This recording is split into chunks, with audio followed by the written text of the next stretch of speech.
హరి ఓం. మన సనాతన హిందూ ధర్మంలో లేనిపోని కాంట్రవర్సీలు క్రియేట్ చేసి జనాల్ని రెచ్చగొట్టి కలహాలకు కారణమయ్యే వాళ్లకు సమాధానం ఏమిటంటే, ఈరోజు మనం చూస్తున్నటువంటి ఈ సమాజంలో మన హిందూ ధర్మాన్ని పాటించేటువంటి హైందవులందరిలో కూడా కులాలు అనే పేరు ఉన్నప్పటికీ కూడా ప్రతి కులంలో బాగా చదువుకొని జ్ఞానవంతం ఉన్నటువంటి జ్ఞానులు ఉన్నారు కదా. రాజకీయాలు చేస్తూ రాజకీయ రంగంలో ఎదిగి పరిపాలన చేసేటువంటి రాజకీయ నాయకులు ఉన్నారు. అదేవిధంగా తమ తెలివితేటలతో వ్యాపారం చేస్తూ గొప్ప వ్యాపారులుగా పేరు పొందిన వాళ్ళు ఉన్నారు. అదేవిధంగా కాస్త అమాయకంగా ఉండి లేదా వాళ్ళకు ఏది చదువు అవ్వకపోవటం వల్ల శారీరకంగా కష్టపడి కదా పనిచేసేటువంటి వాళ్ళు కూడా ఉన్నారు. వీళ్ళు ప్రతి కులంలో ఉన్నారు, గమనించి చూడండి కావాలంటే.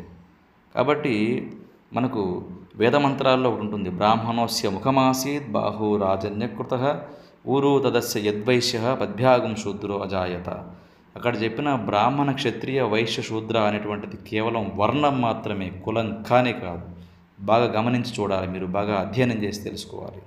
కాబట్టి ప్రతి కులంలో ఈరోజు మనం చూస్తున్నటువంటి ప్రతి కులంలో కదా వాళ్ళు రిజర్వేషన్ కేటగిరీ అయినా ఇంకోటైనా ఏదైనా కూడా ఎస్సీ ఎస్టీ అయినా బీసీ అయినా ఓబీసీ అయినా ఓసీ అయినా ఏ రంగమైనా సరే ప్రతి దానిలో కూడా కదా జ్ఞానులుగా ఉన్న వాళ్ళు ఉన్నారు, పరిపాలించే వాళ్ళు ఉన్నారు, వ్యాపారాలు చేసే వాళ్ళు ఉన్నారు, కష్టపడి వాళ్ళకు చేతనైన పనులు చేసుకుంటూ జీవించేటువంటి వాళ్ళు ఉన్నారు. కాబట్టి ఈ 4 వర్ణాల వాళ్ళు ప్రతి కులంలో ఉన్నారు. సనాతన హిందూ ధర్మంలో కదా ఋషులు ఎవరు బ్రాహ్మణులు కాదు, అందరూ బ్రాహ్మణులేమి కాదు. బ్రహ్మమానస పుత్రులందరూ కదా బ్రాహ్మణులుగా ఏం చెప్పబడలేదు. మనువుకు పుట్టిన వాళ్ళందరూ మానవులు అని చెప్పారు తప్ప మానవుల్లో అందరూ ఇలానే డివైడ్గా ఏం చేసినటువంటిది ఏమి కరెక్ట్గా లేదు.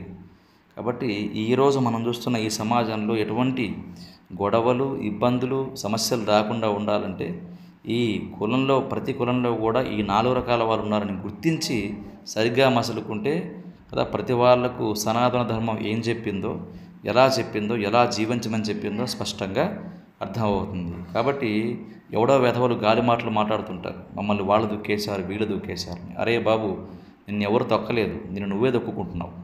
అర్థమైందా? నువ్వు చదువుకొని గొప్పవాడైతే కాదన్న వాళ్ళు ఎవరు? నువ్వు వ్యాపారం చేసి సంపాదిస్తే కాదన్నవాడెవడు? నీ తెలివితేటలతో రాజకీయాలు చేసి అధికారం పొందితే కాదన్నవాడెవడు కదా. నువ్వేమీ చేతగాక ఏదో బతకడానికి పనిచేస్తూ కదా ఏదో కష్టపడుతూ ఉంటే కాయ కష్టం చేసుకుంటే అది కాదన్న వాళ్ళు ఎవరు? ఈ 4 కూడా నీ చాయిస్సే, అంతే తప్ప ఎవడు ఎవరిని ఏమీ చేయడు.